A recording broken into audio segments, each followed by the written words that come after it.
I never thought I would be sitting in a hospital waiting room at 28 years old, clutching a crumpled tissue in my hand, while doctors prepared to tell me whether my husband would live or die. But there I was, wearing the same yoga pants I had slept in for 2 nights straight, my hair pulled back in a messy bun, eyes red and swollen from crying. My name is Emma, and this is the story of how I lost myself trying to save someone else, only to discover that sometimes the person you need to save is yourself. It started on a Tuesday. Isn't it funny how the worst days of your life always seem to happen on the most ordinary days? Marcus and I had been married for 3 years. We were the couple everyone envied. High school sweethearts who actually made it work. He was a financial analyst at a prestigious firm downtown, and I was a graphic designer working from home. We had just bought our first house, a charming 2-bedroom cottage with a white picket fence in the suburbs. Life was exactly what we had planned. That Tuesday morning, Marcus came downstairs later than usual. I was already at the kitchen table, laptop open, working on a logo design for a new client. Emma says, "Morning, babe. Coffee is ready." He didn't respond immediately. When I looked up, I noticed he was pale, his hand pressed against his side. Emma says, "You okay?" Marcus says, "I don't know. I have this pain. It has been bothering me for a few weeks, but this morning it is worse." Emma says, "Maybe you pulled something at the gym." Marcus says, "Maybe." But Emma, it feels different. It is not muscle pain. It is deeper. Something in his voice made my stomach drop. Marcus was not the type to complain about pain. He once walked on a sprained ankle for 3 days before admitting something was wrong. Emma says, "We should get it checked out. I will call Dr. Henderson." Marcus says, "I have that big presentation today. I cannot miss it." Emma says, "Marcus, please, if it is bad enough that you are mentioning it, it is bad enough to see a doctor." He finally agreed, and I got him an appointment for that afternoon.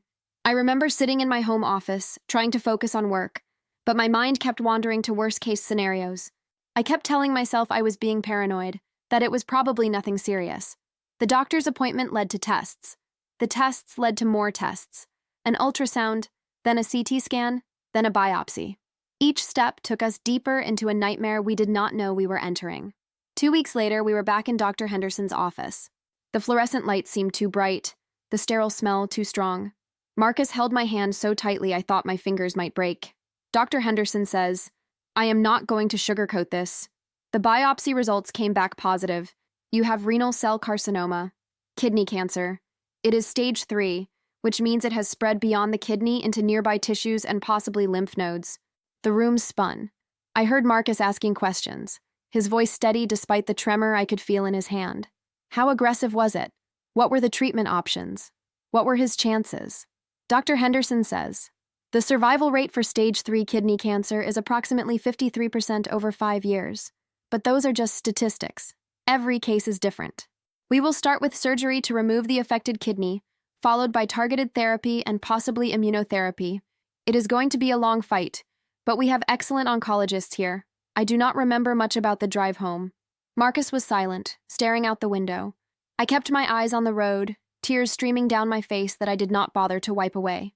When we got home, we sat in the car for 10 minutes, neither of us wanting to get out, as if leaving the car meant accepting this new reality. Marcus says, "Emma, I am scared." It was the first time I had ever heard him say those words.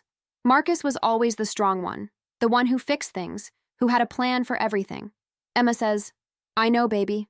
I am terrified too. But we are going to fight this. Together. You are not alone in this." Marcus says, "What if I do not make it? What if we just bought this house and you end up living here alone?" Emma says, "Stop. We are not thinking like that. You are going to beat this. You are the strongest person I know." He pulled me close, and we cried together in the driveway of our dream house, holding on to each other like we were drowning. The surgery was scheduled for 3 weeks later. Those weeks were a blur of activity. We met with oncologists, researched treatment options, and tried to prepare ourselves mentally for what was coming. I threw myself into being productive, making lists, organizing everything. If I stayed busy, I did not have to think about losing him. Our families rallied around us. My mother came to stay with us the week of the surgery. Marcus's parents drove up from Florida. His younger brother Tyler flew in from California. The night before the surgery, Marcus could not sleep. We lay in bed, the streetlight outside casting shadows on our bedroom ceiling. Marcus says, "Do you remember our first date?" Emma says, "Of course. You took me to that Italian restaurant downtown and spilled marinara sauce all over your shirt. Marcus says, I was so nervous. I thought you were the most beautiful girl I had ever seen, and I could not believe you said yes when I asked you out. Emma says, I fell in love with you that night. When you laughed at yourself instead of getting embarrassed about the sauce, that is when I knew you were special. Marcus says, I fell in love with you in 10th grade biology. You sat 2 rows ahead of me, and you always wore your hair in a ponytail. I used to daydream about what it would be like to talk to you.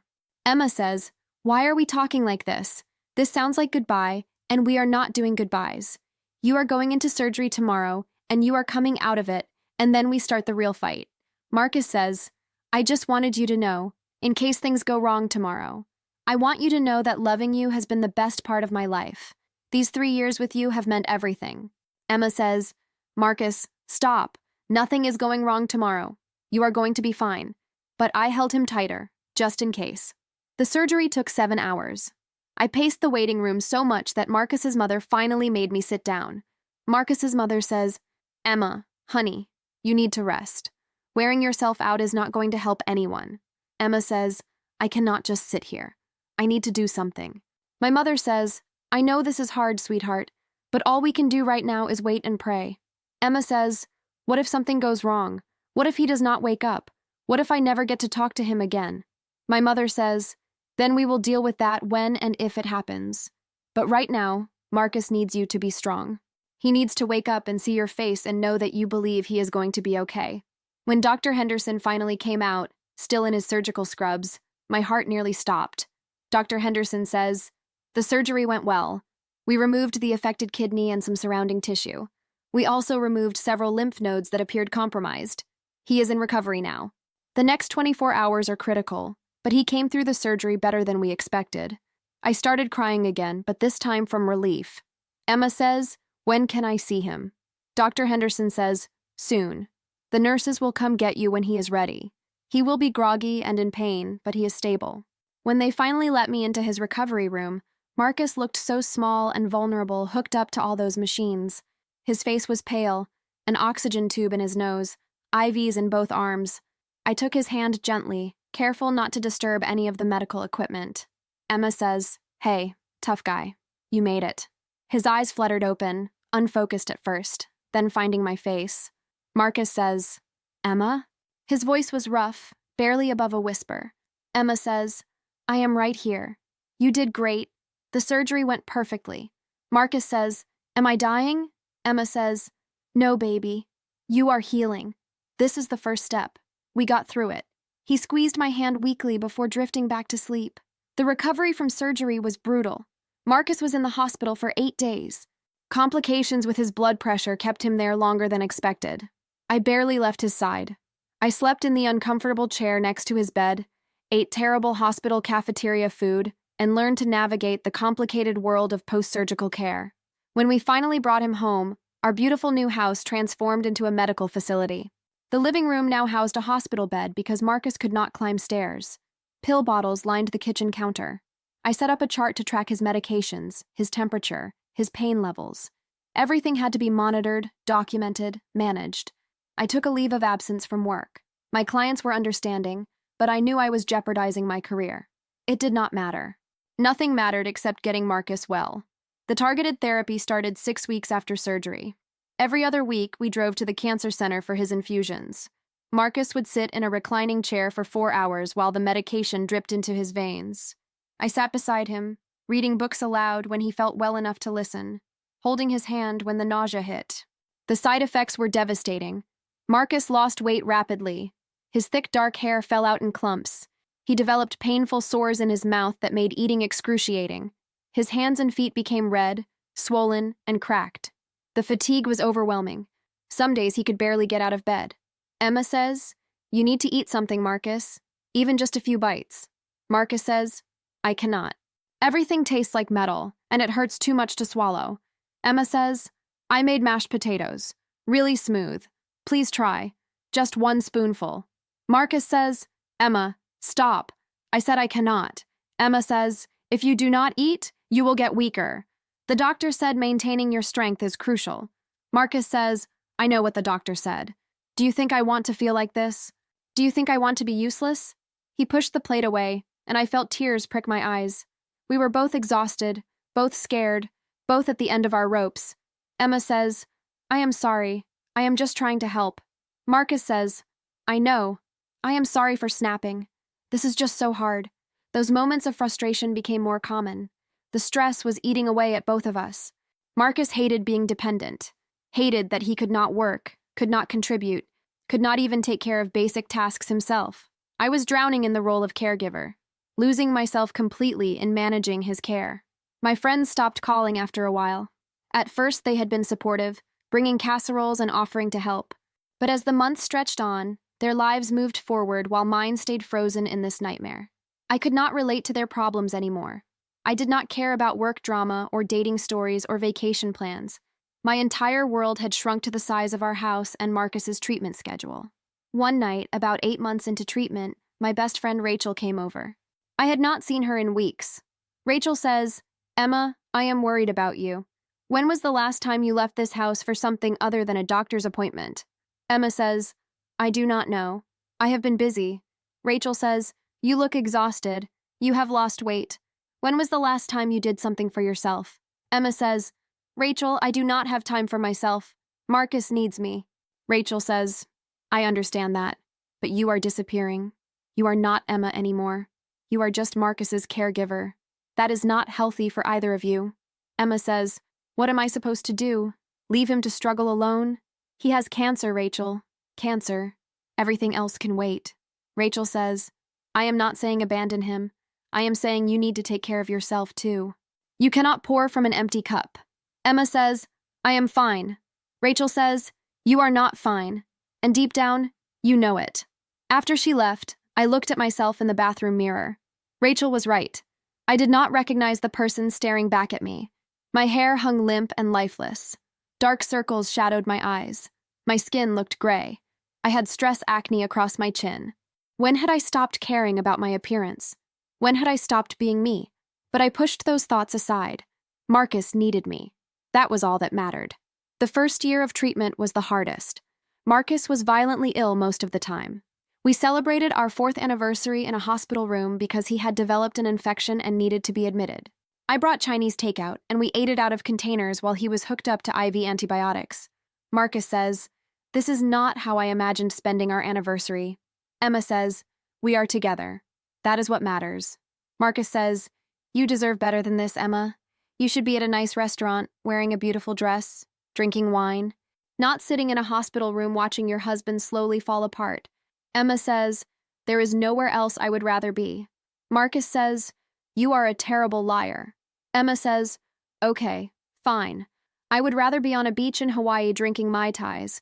But since that is not an option right now, this is perfect because I am with you.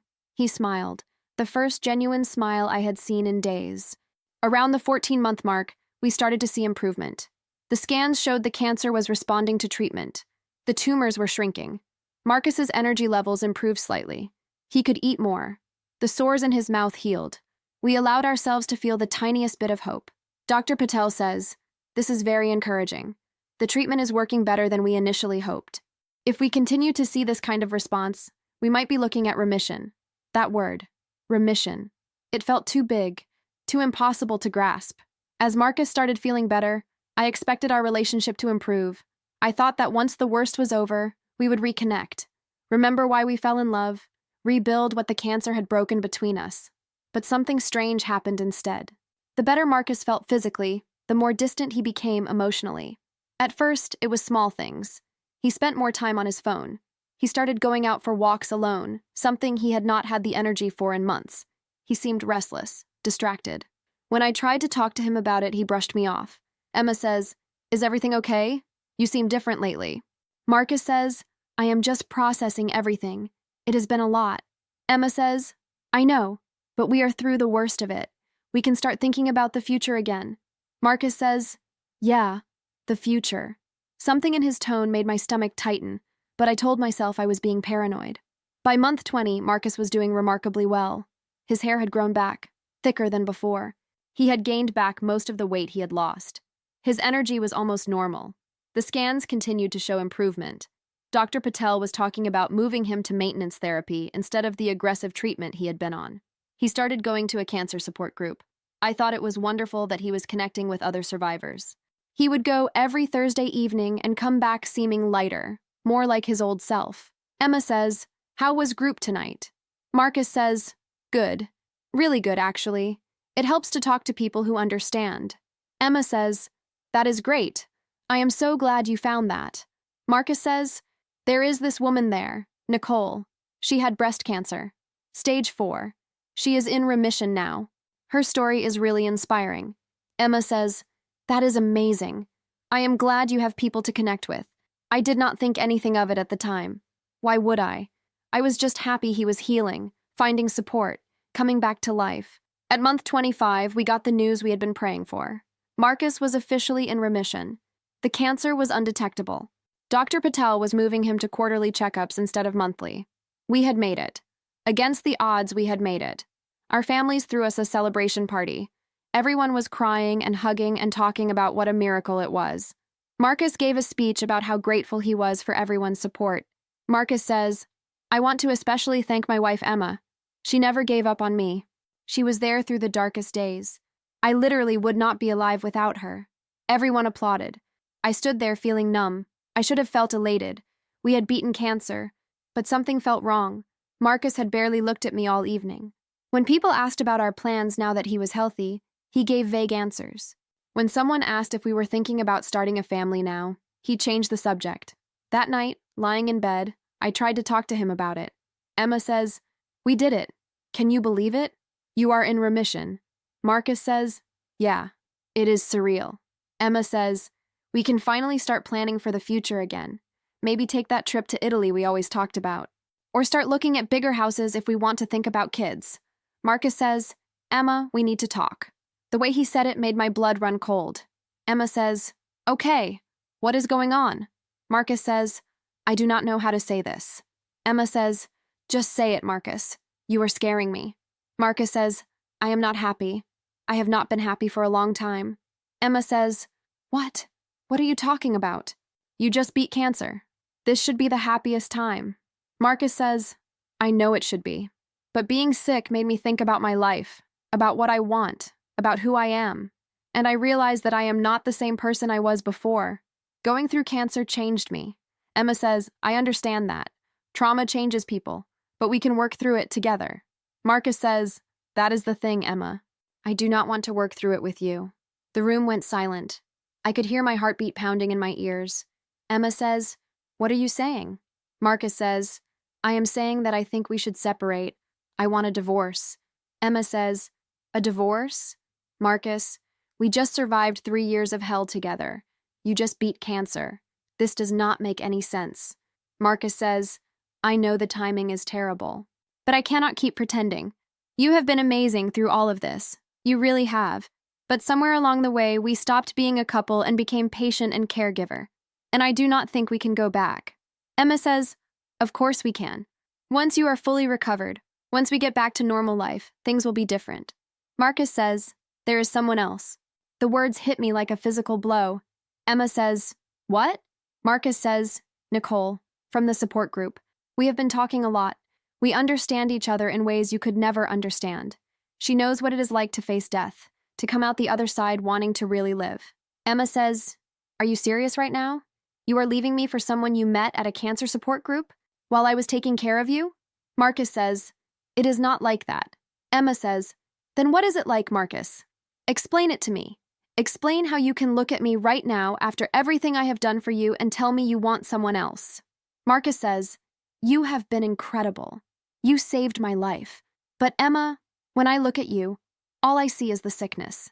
You remind me of being weak, of being helpless." Nicole represents the future. She represents moving forward.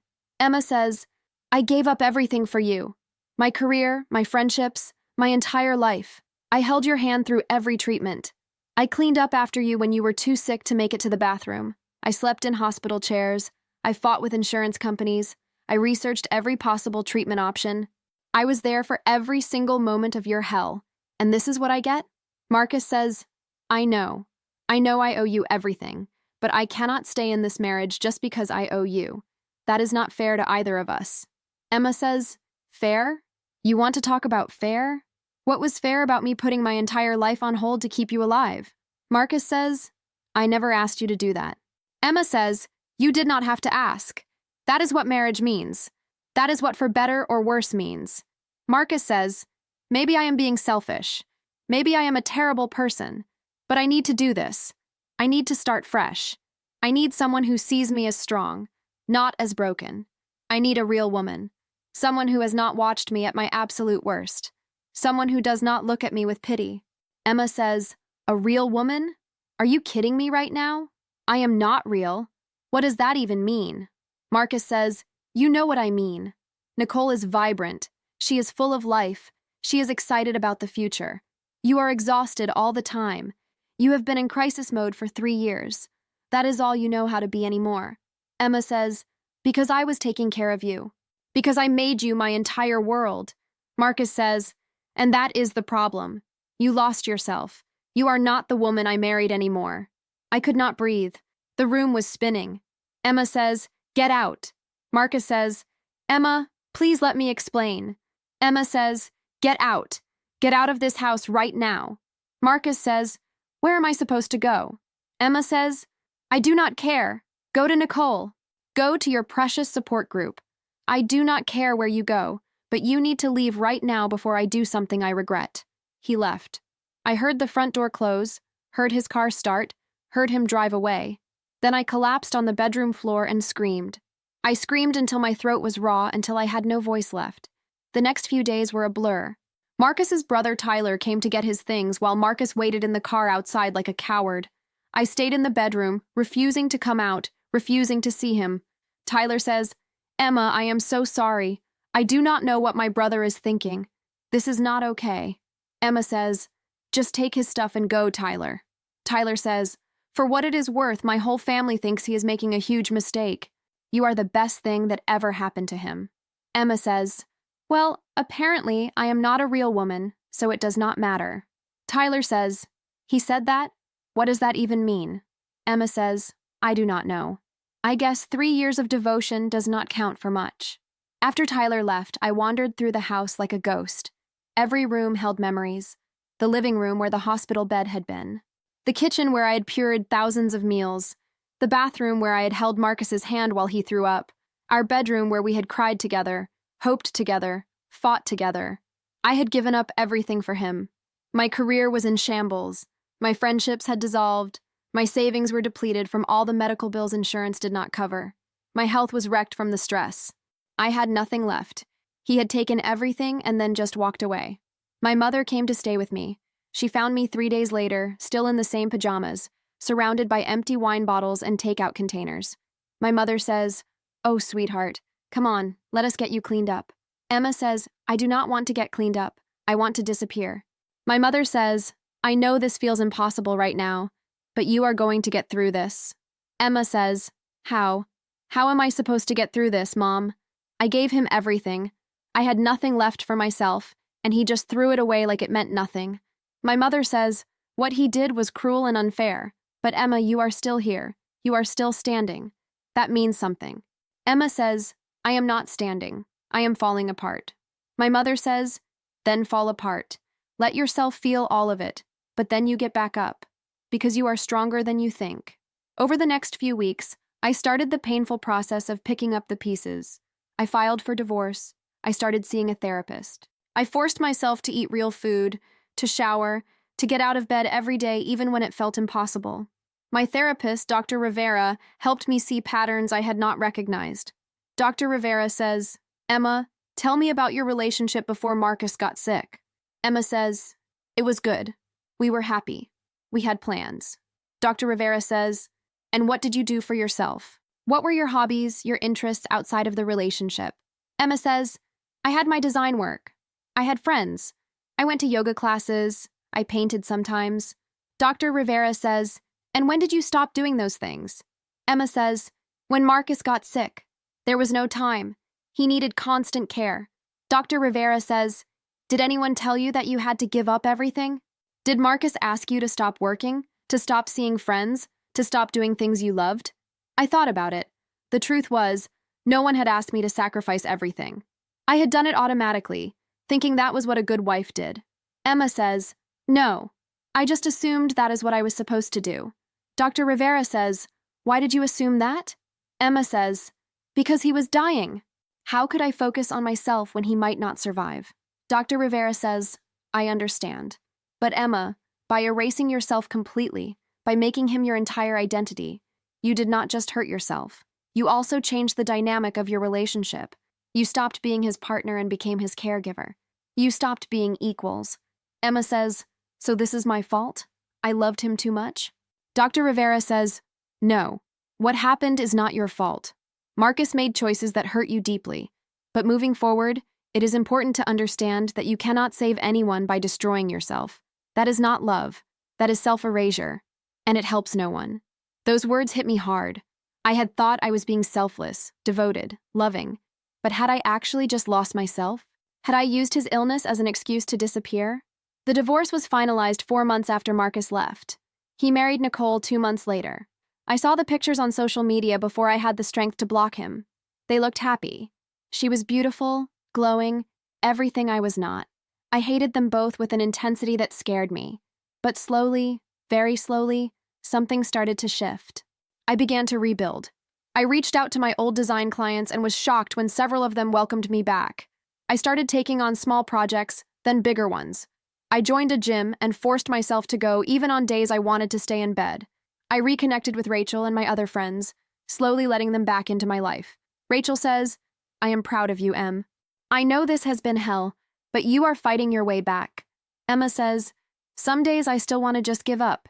Rachel says, "That is okay. You do not have to be strong every day. You just have to keep going." 6 months after the divorce, I made a decision. I sold the house. Too many memories haunted those walls. I found a small apartment downtown, closer to the city, closer to life. It was scary and liberating at the same time. On moving day, as I was packing up the last boxes, I found a journal I had kept during Marcus's treatment. I sat on the floor and read through it. Page after page of my handwriting, documenting medications, side effects, doctor's appointments, lists of things to do, things to research, things to manage. And then I realized something. There was nothing about me in those pages. Not one entry about how I was feeling, what I needed, what I wanted. I had completely disappeared. I took that journal and threw it in the trash. Not because I wanted to forget what had happened, but because I refused to let that be the defining story of my life. In the new apartment, I set up a studio space. I bought new paints, new canvases.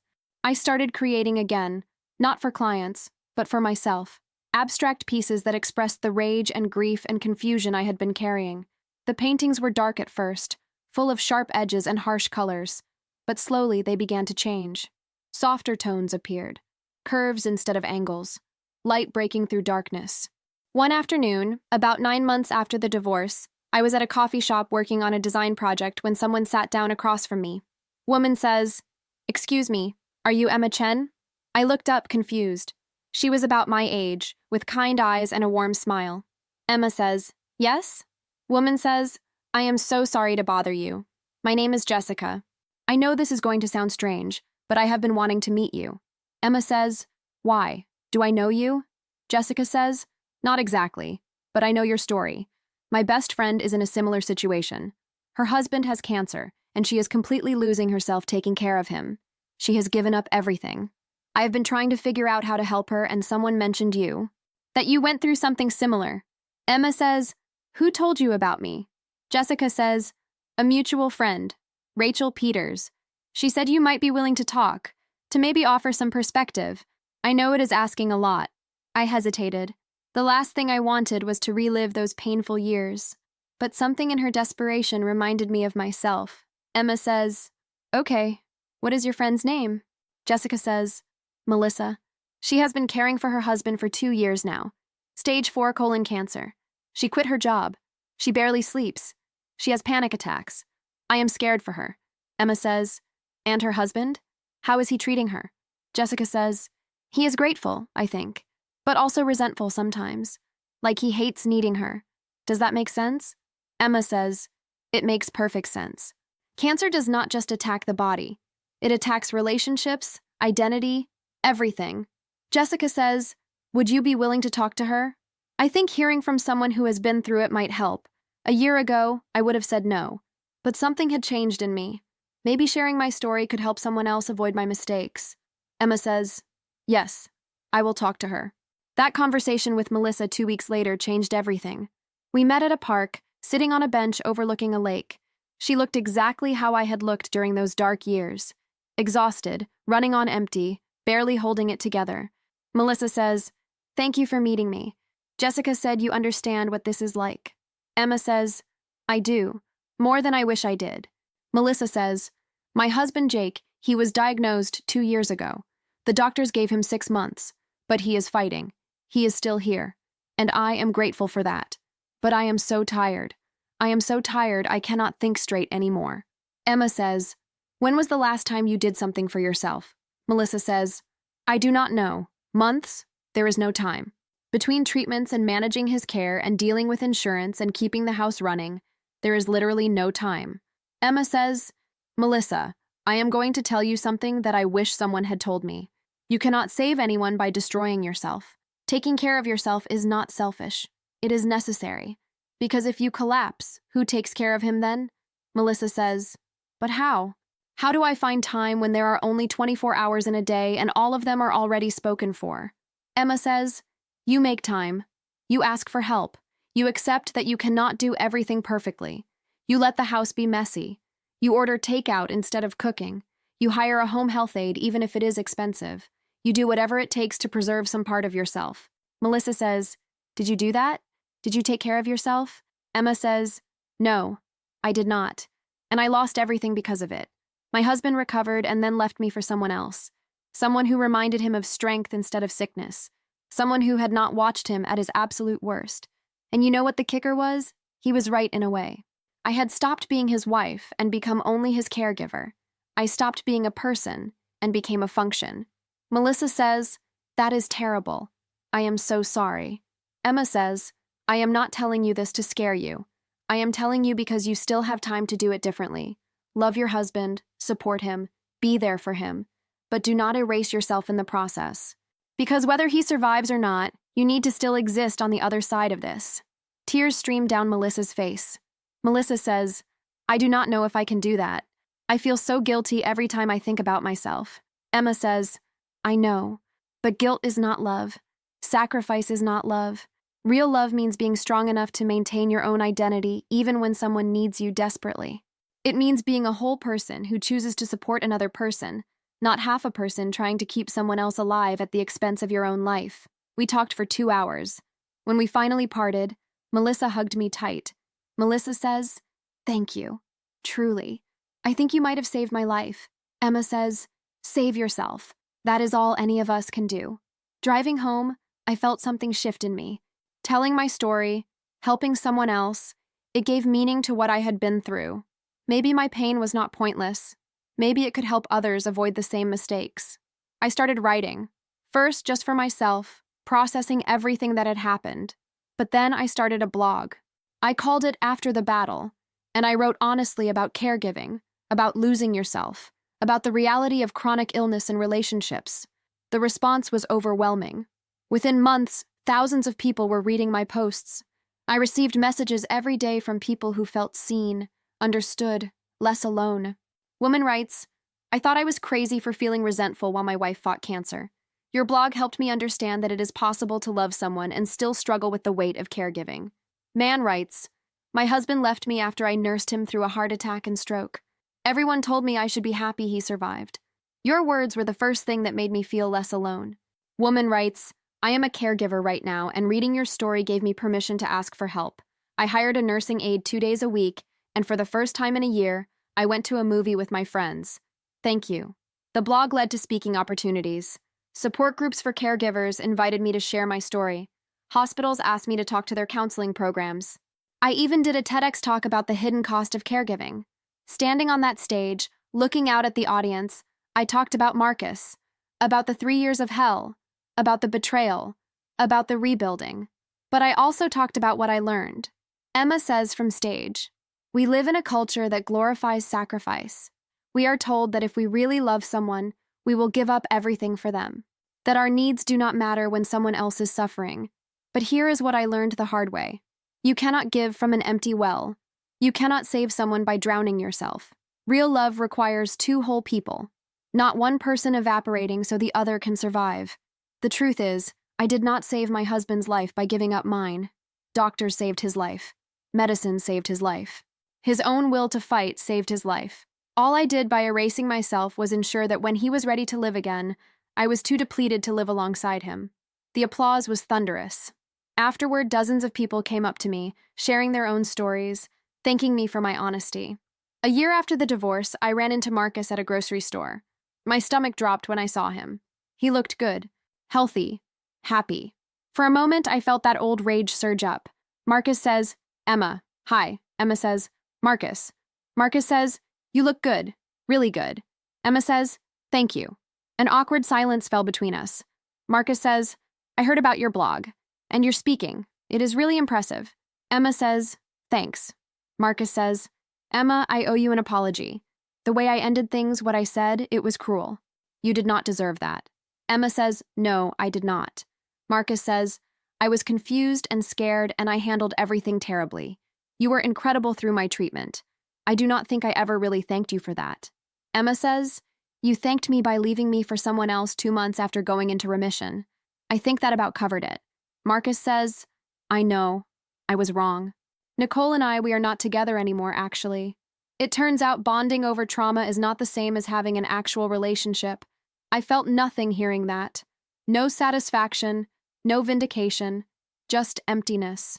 Emma says, "I am sorry that did not work out for you." Marcus says, "Are you?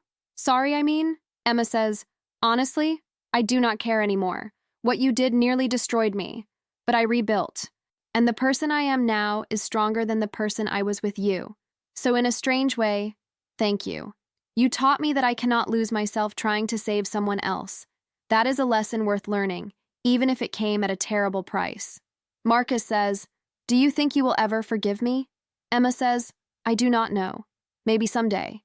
But right now, I am focusing on moving forward, not looking back." Marcus says, "I really did love you, you know.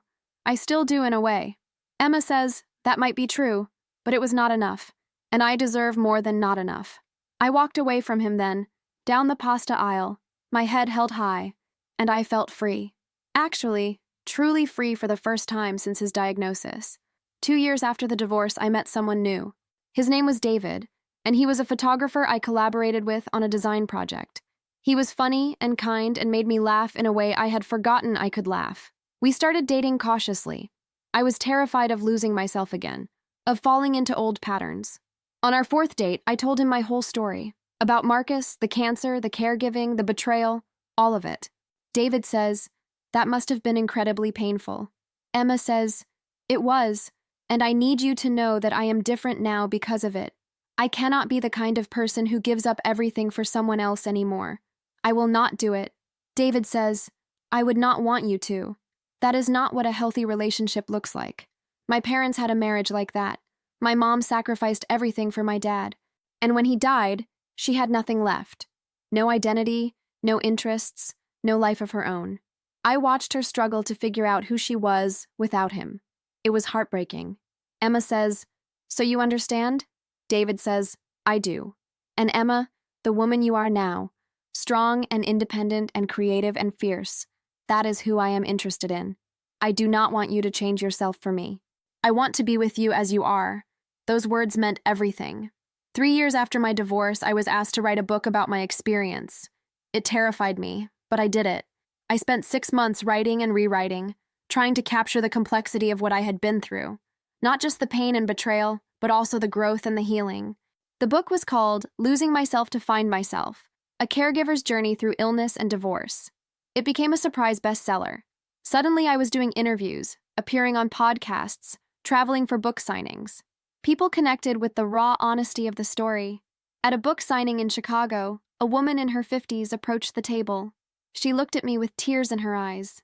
Woman says, "I just wanted to thank you. I read your book last month. I have been caring for my husband for 5 years. He has Parkinson's. Reading your story made me realize I have completely lost myself. Yesterday, I hired a part-time caregiver so I can go back to work 2 days a week. My husband was supportive when I explained why I needed it. Your book saved my marriage by helping me understand I need to save myself first. Emma says, that means everything to me. Thank you for telling me. Woman says, did you ever think your pain would help so many people? Emma says, no. If I am being honest, I thought my pain was pointless, that I had wasted 3 years of my life for nothing. But now I understand that nothing is wasted if we learn from it and use it to help others. The biggest surprise came 4 years after my divorce. I was invited to speak at a major caregiving conference. The keynote speaker before me was a renowned oncologist talking about the psychological impact of cancer on families. After his speech, he found me backstage. Doctor says, Ms. Chen, I wanted to introduce myself. I am Dr. William Harrison. I specialize in the psychosocial aspects of cancer care. Your work has been incredibly valuable to our field. We have started incorporating your insights into our training for oncology staff. Emma says, really? That is amazing. Dr. Harrison says, the medical community has focused so much on treating the patient that we have largely ignored the toll on caregivers. Your advocacy is changing that. We are developing programs now to support family caregivers, to prevent the kind of burnout and self-erasure you experienced. Emma says, that is exactly what I hoped would come from sharing my story. If I can prevent even one person from losing themselves the way I did, it will all have been worth it. Dr. Harrison says, you have prevented far more than one person, I assure you. The research shows that caregiver burnout contributes to worse patient outcomes too. When we support the caregivers, everyone benefits. Standing there, talking to this doctor about systemic change, I realized how far I had come. The broken woman sobbing on her bedroom floor 4 years ago would not recognize who I had become. 5 years after Marcus left, I was sitting in my bright, art-filled apartment, working on my second book, when my phone rang. It was Tyler, Marcus's brother. Tyler says, Emma, I hope it is okay that I am calling. I wanted to give you a heads up about something. Emma says, what is going on? Tyler says, it is Marcus. His cancer came back. It has metastasized to his lungs and liver. The doctors are saying months, not years. I felt my chest tighten. Despite everything, despite the pain he had caused me, I felt something. Not love anymore, but a complicated mix of sadness and old grief. Emma says, I am sorry to hear that. That must be devastating for your family. Tyler says, he asked about you. He wanted to know if you would be willing to see him. Emma says, Tyler, I do not think that is a good idea. Tyler says, I understand. I told him you probably would not want to. But he is scared, Emma. He is alone. Nicole left when she found out the cancer was back. His parents are too old to provide the kind of care he needs. He does not have anyone. Emma says, he made choices that hurt me deeply. I am not responsible for the consequences of those choices. Tyler says, I know. You do not owe him anything. I just promised I would ask. After I hung up, I sat with the information. Part of me, the part that still carried hurt from his betrayal, felt a dark satisfaction that he was alone now, that he was facing his illness without the support he had thrown away. But another part of me, the part that had grown through this experience, felt only sadness. I called my therapist for an emergency session. Dr. Rivera says, how are you feeling about this news? Emma says, confused. Part of me wants to help him. Not because I love him romantically anymore, but because I know what it is like to face cancer alone. But another part of me knows that I cannot go back to that place. I cannot become his caregiver again. Dr. Rivera says, those are both valid feelings. The question is not what does Marcus need. The question is, what can you give without compromising your own well-being? Emma says, I do not know. Dr. Rivera says, let me ask you this. If you help him, can you do so while maintaining boundaries? Can you be supportive without losing yourself? Emma says, I do not know if I am strong enough for that. Dr. Rivera says, you are much stronger now than you were then. You have tools, awareness, support systems. You know the warning signs. But Emma, you also do not owe him anything. Choosing to protect your own peace is not selfish. It is self-preservation. I thought about it for several days. I talked to David, who was supportive whatever I decided. I talked to Rachel, who reminded me of how destroyed I had been. I talked to my mother, who said she trusted me to make the right decision for myself. Finally, I called Tyler back. Emma says, I will visit him once. One time. That is all I can offer. Tyler says, that is more than he deserves. Thank you, Emma. I met Marcus at a hospice facility 2 days later. Walking into that building, smelling those familiar hospital smells, I felt my chest tighten with old trauma, but I had promised myself I would do this. Marcus was in a private room, propped up in bed. He had lost weight again. His skin had that grayish pallor I remembered too well, but his eyes lit up when he saw me. Marcus says, "Emma, you came." Emma says, "I came." But Marcus, I need you to understand. I am here as someone who went through something similar with you. Not as your ex-wife, not as your caregiver, just as a person showing compassion to another person. Marcus says, "I understand. Thank you for even being willing to see me." I sat in the chair beside his bed, maintaining distance. Marcus says, "I have had a lot of time to think about my life, my choices, my regrets. Losing you is my biggest regret, Emma." Emma says, "Marcus, I did not come here to rehash the past." Marcus says, "I know, but I need to say this. What I said to you about wanting a real woman, it was the cruelest thing I have ever said to anyone. You were the most real woman I could have asked for. You showed up every day. You loved me when I was unlovable. You saw me at my absolute worst and you stayed. That is more real than anything." Emma says, "Thank you for saying that." Marcus says, "I was scared. Scared of being weak, scared of being dependent, scared of what it meant that you had seen me like that. So I ran towards someone who only knew the healthy version of me, someone who would not look at me and remember the sickness. But Emma, that was not your fault. That was my cowardice." Emma says, "I appreciate the apology. I do. But Marcus, I need you to know something. Leaving me was not the worst thing you did. The worst thing was making me feel like I had done something wrong by loving you completely, making me question my worth because I had been devoted to you." Marcus says, "You did nothing wrong. Everything you did came from love. I was the one who was broken." Emma says, "We were both broken. The cancer broke both of us in different ways. You were right that I stopped being your partner and became your caregiver. I lost myself in taking care of you. That was not healthy for either of us." Marcus says, "But you rebuilt yourself. Tyler showed me your work, your book, your speeches. You turned your pain into something meaningful. I just wallowed in mine." Emma says, "I had to rebuild myself. You left me with no choice. In a way, your leaving forced me to find myself again. If you had stayed, I might have kept fading away." Marcus says, "I do not want to die alone, Emma." Emma says, "You are not alone. Your family is here. Tyler is here every day." Marcus says, "It is not the same. I want you here. I want you to hold my hand through this like you did before." Emma says, "I cannot do that, Marcus. I cannot be your caregiver again. It nearly destroyed me last time." Marcus says, "I know I do not deserve to ask, but please, I am scared." Emma says, "I am going to be honest with you. Part of me wants to help you, the compassionate part of me that hates seeing anyone suffer alone. But the part of me that survived your betrayal, the part that fought to rebuild herself, that part knows I have to say no. Not because I am punishing you, but because I am protecting myself." Marcus says, "I understand." Emma says, "But I will tell you what I can do. I can connect you with resources, support groups for people facing terminal illness, counseling services, hospice support. I have learned a lot over these past 5 years about navigating the healthcare system. I can help you find the support you need from people who are trained to provide it." Marcus says, "That is not the same as having you here."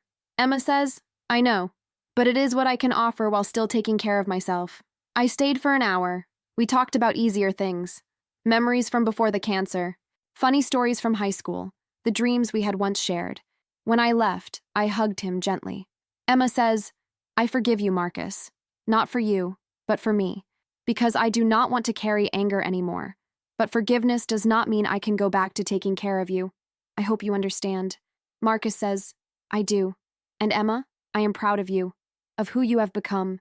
You are incredible." Emma says, "Goodbye, Marcus." It was the last time I saw him. He passed away 6 weeks later. Tyler called to tell me. I cried, but not the devastated tears of someone losing a love. They were tears of grief for what we had once been, sadness for suffering, and relief that he was no longer in pain. I did not go to the funeral. Instead, I spent that day at the lake where I had talked to Melissa years before. I sat on that same bench and thought about everything. The girl I had been, madly in love with her high school sweetheart. The woman I had become during 3 years of hell. The broken person left behind after betrayal. And finally, the strong, whole person I was now. A woman approached me, pushing a stroller. Woman says, "Excuse me, are you Emma Chen?" Emma says, "Yes." Woman says, "Oh my gosh, I have read your book 3 times. It changed my life. I am Stephanie. My mom had dementia, and I was her primary caregiver for 4 years. I completely lost myself. Your book helped me understand that it was not selfish to ask for help, to put her in a memory care facility so I could have my life back. I felt so guilty, but your words gave me permission to choose myself." Emma says, "I am so glad it helped you. How is your mom now?" Stephanie says, "She passed away 6 months ago, but our last year together was so much better because I was not burnt out anymore. I could visit her and actually be present instead of being resentful and exhausted. Thank you for being brave enough to share your story." After she left, I smiled. This was what it had all been for. All the pain, all the rebuilding, all the hard work of healing. It had meaning now. It helped people. That evening, I had dinner with David. We had been together for 2 years now, and it was healthy in a way my relationship with Marcus never had been. We both maintained our own identities, our own interests, our own lives. We came together as 2 whole people choosing to share space, not one person consuming the other. David says, "How are you feeling after today?" Emma says, "Peaceful, actually. I thought hearing about Marcus's death would bring up all the old pain, but mostly I just feel at peace. That chapter is closed." David says, "You have come so far, Emma. I am in awe of you sometimes." Emma says, "I am in awe of me sometimes too. The person I was 5 years ago would not recognize who I am now." David says, "Do you regret any of it? The 3 years you spent caring for him?" Emma says, "That is a complicated question. I regret losing myself. I regret not knowing then what I know now about balance and boundaries. But I do not regret loving him. I do not regret showing up for him. I just wish I had also shown up for myself." 6 months after Marcus died, I was invited to give a commencement speech at a university. Standing in front of hundreds of graduates, I shared the biggest lessons I had learned. Emma says from podium, "You are about to go out into a world that will ask a lot of you. Your future employers will want you to sacrifice work-life balance for career advancement. Romantic partners might need support during difficult times. Family members may face health crises. Friends will go through struggles. And all of these situations will test your boundaries. Society will tell you that if you really care, you will give everything. That sacrifice equals love. That putting yourself last is noble. I am here to tell you that is a lie. A dangerous lie that will destroy you if you believe it. Real love, real compassion, real support. These things require you to be whole. You cannot pour from an empty cup. You cannot give what you do not have. Taking care of yourself is not selfish. It is essential. It is the foundation that allows you to be there for others without losing yourself. So as you go forward into your lives, remember this. You matter. Your needs matter. Your dreams matter. Your well-being matters. And anyone who tells you otherwise, anyone who asks you to erase yourself for their benefit, that person does not deserve your sacrifice. Choose yourself. Not instead of others, but alongside them. Be whole people who support other whole people. That is where real love lives. That is where real strength is found. The applause was deafening. Afterward, dozens of graduates came up to me, many with tears in their eyes, thanking me for permission to prioritize themselves. 7 years after my divorce, my life looked nothing like I had imagined it would. I was a best-selling author, a sought-after speaker, an advocate for caregivers. I had built a life I loved, filled with meaningful work and healthy relationships. David and I had moved in together. We were talking about marriage, but in no rush. We both knew that a healthy relationship could not be built on neediness or desperation. It had to be built on 2 people choosing each other while maintaining their own identities. Rachel and I were having coffee one morning when she asked me a question I had not expected. Rachel says, "Do you think you would do it again? If you could go back, knowing how it would end, would you still marry Marcus? Would you still go through those 3 years?" I thought about it carefully. Emma says, "I think I would. Not because the marriage was worth it. Marcus proved it was not. But because who I became on the other side of that pain, she was worth it.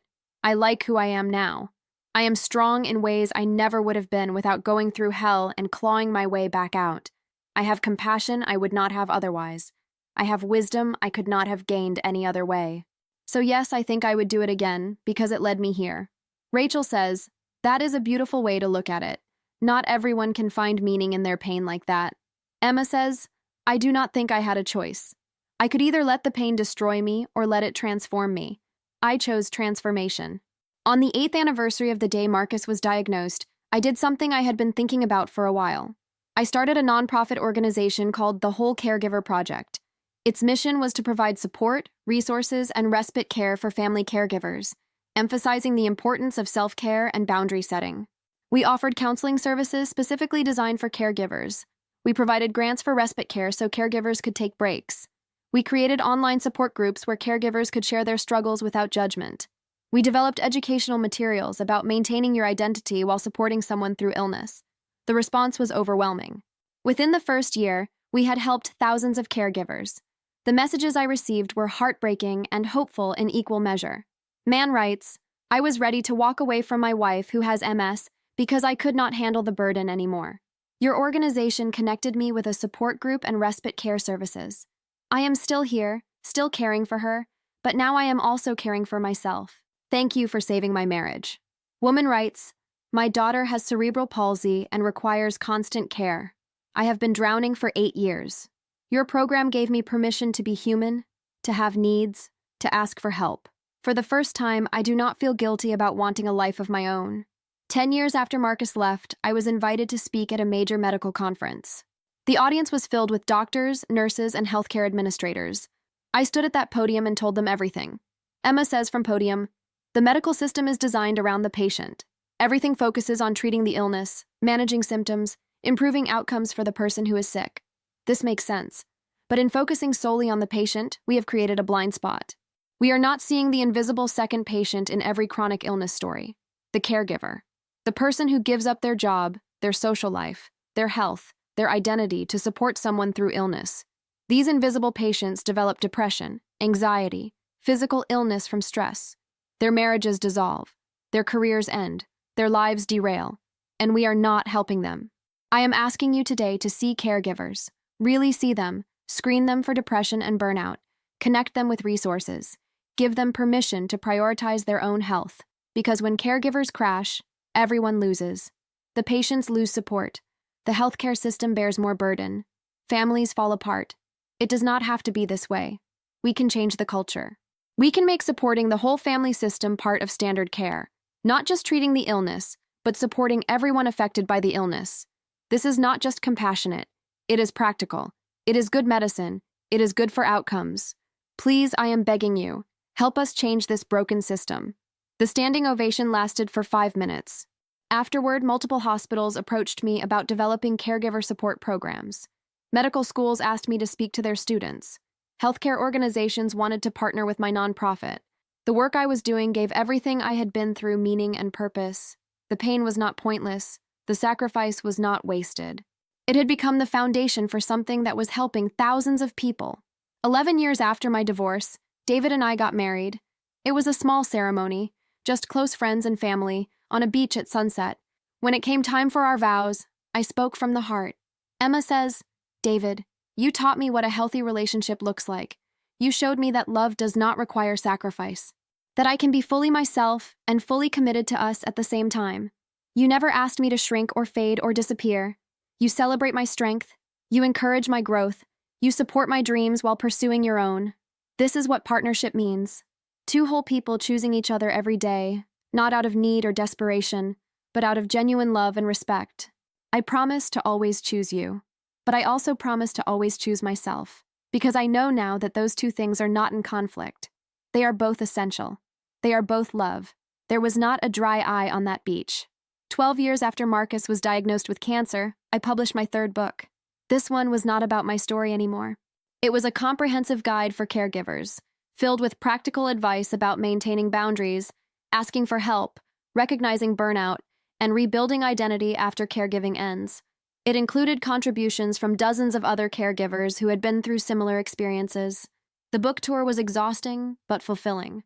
In every city, rooms full of caregivers showed up desperate for guidance, for validation, for hope. I looked into their tired faces and saw myself, but I also saw possibility, the possibility of a different path, one where caring for someone did not mean destroying yourself. At a book signing in Boston, a man in his 30s approached me with tears in his eyes. Man says, "Ms. Chen, my father has ALS. I have been his primary caregiver for 3 years. I read your first book last month, and it probably saved my life. I was suicidal. I could not see any way out. I thought I had to keep sacrificing until either he died or I did.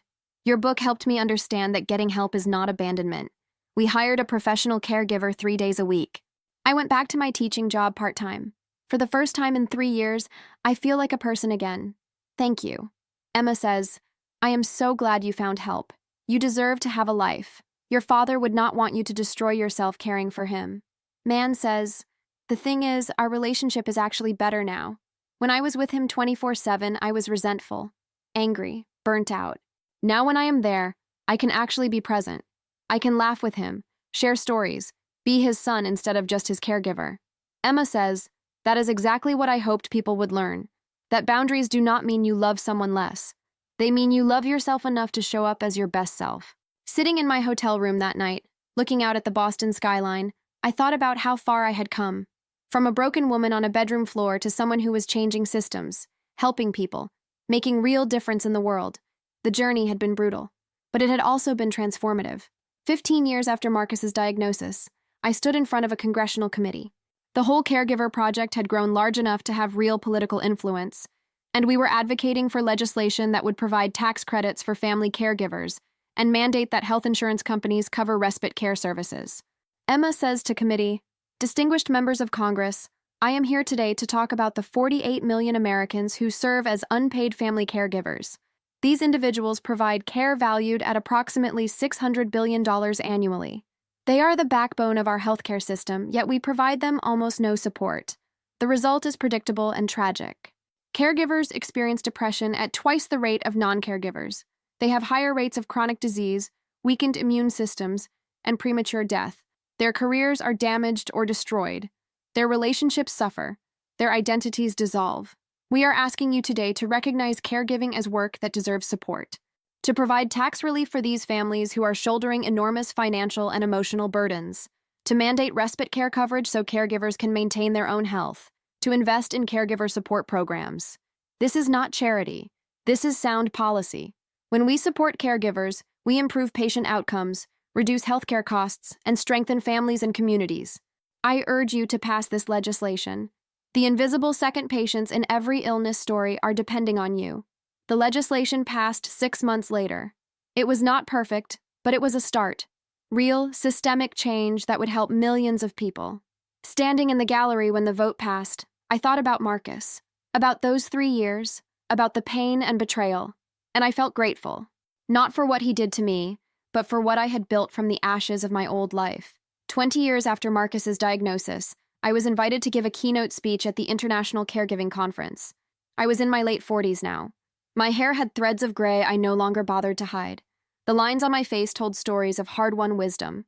Looking out at the audience of healthcare professionals, researchers, and advocates from around the world, I told them the whole truth.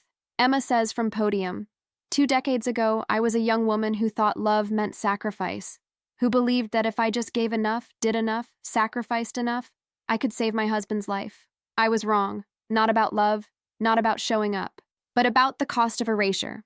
I gave everything, and in the process, I lost myself so completely that when my husband recovered, he left me for someone who still existed as a whole person. That betrayal nearly destroyed me. But it also taught me the most important lesson of my life. You cannot save anyone by drowning yourself. Real love, real caregiving, real support, these require boundaries.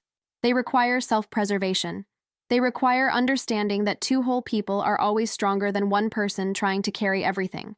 Over the past 2 decades, I have dedicated my life to changing how we think about caregiving, to advocating for supports and systems that allow caregivers to maintain their humanity while supporting others. We have made progress, real progress, but we still have so far to go.